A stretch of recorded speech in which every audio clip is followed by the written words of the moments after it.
ৰচোন এতিয়া অসমৰ মুখ্যমন্ত্ৰী বাপটো মোক তুলিব লৈছে ৰাইজে। মই কৈছো মই মুখ্যমন্ত্ৰী বাপটো মই নলওঁ বোলে। আপোনালোক ৰাইজ কেইবাজন আপোনালোকে CM পাইছে, কেইবাজন CM পাইছে। সেইকেইজন CMক আপোনালোকে আন্দোলন কৰে, আকৌ মোকো যদি আপোনালোকে আন্দোলন কৰে নহয়। আপুনি এবাৰ উঠি চাওকচোন, আপুনি এবাৰ উঠক। আপুনি মুখ্যমন্ত্ৰী হৈ প্ৰথমে কি কাম কৰিব? মই অসমখন অকণমান ৰাস্তাবিলাক প্ৰথম অকণমান চাম। মই গাঁৱে ভূঞে ৰাস্তাবিলাক অলপ চাম। এতিয়া গাঁৱে ভূঞে ৰাস্তা বনা নাই নি? তাৰপিছত দ্বিতীয় কলপুলি ৰুম। মানুহৰ কি কি সুবিধা পোৱা নাই মই সেইটো চাম। কি কি সুবিধা পোৱা নাই মই সেইটো চাম। নাই হা, মই প্ৰথম চাম ৰাস্তা পদূলি কি কি হৈছে কি কি নাই। মই প্ৰথম মুখ্যমন্ত্ৰী হৈ মই সেইটো চাম। ৰাইজে যেতিয়া আগবঢ়াইছে মোক কলপুলিত মুখ্যমন্ত্ৰী হ'বলৈ, প্ৰথম আলি পদূলি চাম, এনে ঘূৰিম। তাৰপিছত ৰাইজে কি কি সুবিধা পোৱা নাই সেইটো চাম। এই কণা কুজা কিছুমান বস্তু পোৱা নাই, মানুহ লেঙেৰা, সেইবিলাক চাম। আৰু মই এইটো চাম আন্দোলন যে হয় যে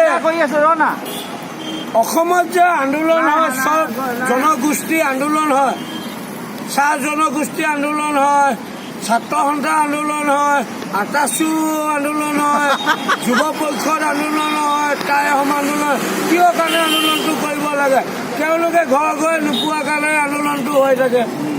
সেইখিনি মই তেওঁলোকক আন্দোলনখিনি সমাধান কৰি দিম। আপোনাৰ চিনটো কি? মোৰ চিন কলগছ।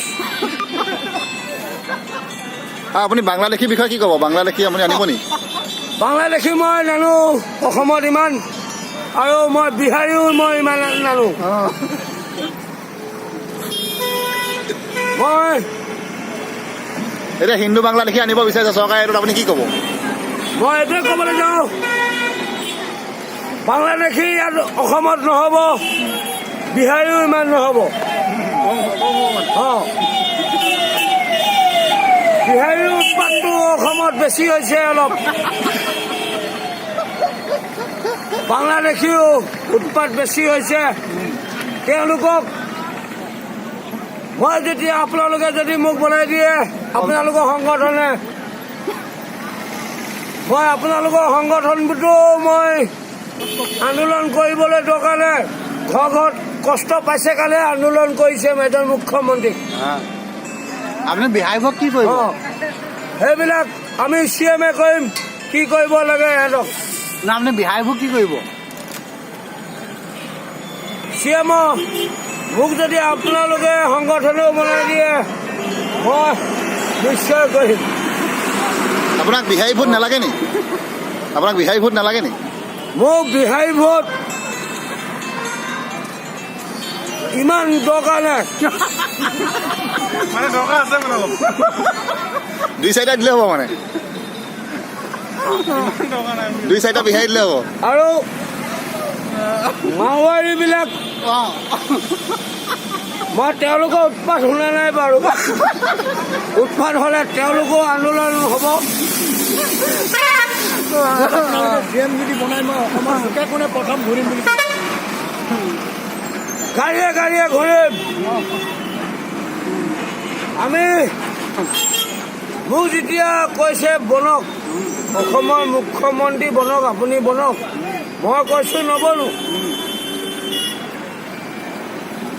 যিকেইটা বনি গৈছে আপোনালোকক কি দিছে সুবিধাটো আপোনালোকে একে গতিহে কৰিব মোক মই মুখ্যমন্ত্ৰী বনাৰ পিছত আন্দোলনত এই ৰাস্তা পদূলিয়ে পৰি দিব আন্দোলন কৰিব আজি মাষ্টৰনীয়ে দৰমহা পোৱা নাই আন্দোলন কৰে মই যেতিয়া কলপুলিত আপোনালোকে ভোট দিব